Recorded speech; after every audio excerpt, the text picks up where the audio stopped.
Welcome to knowledge with Banko. फिर से science के लेसन प्लान के साथ वापस आ गई हूँ। ओल्ड वीडियोस की लिंक जो है डिस्क्रिप्शन में दे दूँगी। इसके अलावा चैनल पे जो है प्लेलिस्ट बनी हुई है, आप लोग वॉच कर लीजिएगा।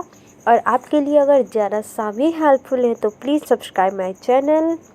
और शुरू करते हैं आज का टॉपिक। तो सबसे पहले छात्र अध्यापिका का नाम, विद्यालय का नाम। एक्चुअली आप लोगों को जो है अगर आप चाहेंगे कि मैं एक क्या क्या चीज़ें लिखनी होती है उस चीज़ पे वीडियो बनाऊँ, कौन कौन से टॉपिक मेंशन करना होता है तो बना दूँगी। फ़िलहाल प्रकरण जो है आज का अम्ल क्षार लवण है, उस पर बात करते हैं।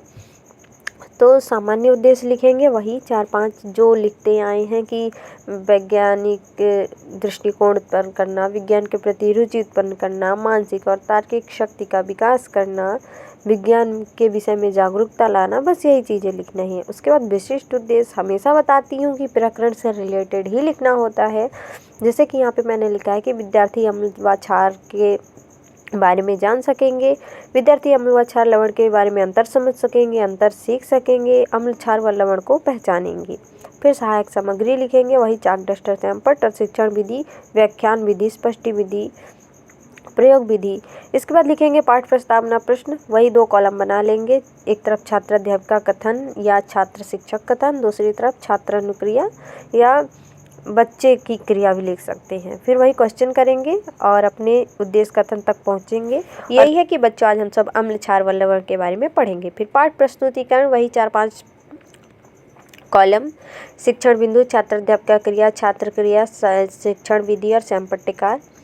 फिर शिक्षण बिंदु में लिख देंगे अम्ल क्षार की परिभाषा और उदाहरण, और बच्चों से प्रश्न करेंगे, उत्तर करेंगे और लिख देंगे। तो सबसे पहले अम्ल लिख देंगे, अम्ल की परिभाषा लिख देंगे। उसके बाद बोधात्मक प्रश्न होगा कि अम्ल का स्वाद कैसा होता है, बच्चे बताएंगे खट्टा। फिर अम्ल का पीएच मान, तो बच्चे बताएंगे 6.9 to 7 होता है और प्रश्नोत्तरी विधि हो जाएगी। फिर लिखेंगे दूसरे शिक्षण बिंदु में क्षार की परिभाषा और उदाहरण, इसको भी पूरा लिख देंगे। मैं आपको पूरा ऊपर से दिखा दे रही हूँ, थोड़ा क्लोज करके दिखाई देती हूँ ताकि आपको समझ में आए कि क्या लिखना है। एक बार ऊपर से दिखा देती हूँ। ऐसे आपको ये लिखना है बोध प्रश्न, फिर क्षार की परिभाषा और उदाहरण लिखना है स्लोली करके, ठीक है। पूरा पेज ये रहा, पॉज कर लेना तो समझ में आ जाएगा। उसके बाद बोधात्मक प्रश्न फिर से 2 करेंगे, प्रश्नोत्तरी विधि हो जाएगी वहाँ पे। फिर लवण की परिभाषा और उसका उदाहरण लिखेंगे, क्योंकि हम अम्ल, क्षार और लवण तीनों प्रकरण में लिए थे ना, तो लवण के बारे में लिख देंगे ऐसे बिल्कुल। फिर बोध प्रश्न लिखेंगे, सॉरी खांसी आ गई।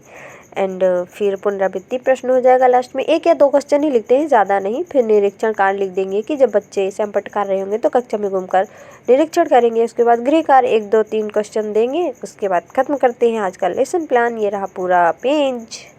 मिलते हैं नए टॉपिक के साथ, तब तक के लिए bye bye and support me, keep smiling, stay healthy. और यहाँ तक आ गए हैं, वीडियो को देख लिए हैं तो सब्सक्राइब भी कर ही लीजिए, क्या दिक्कत है।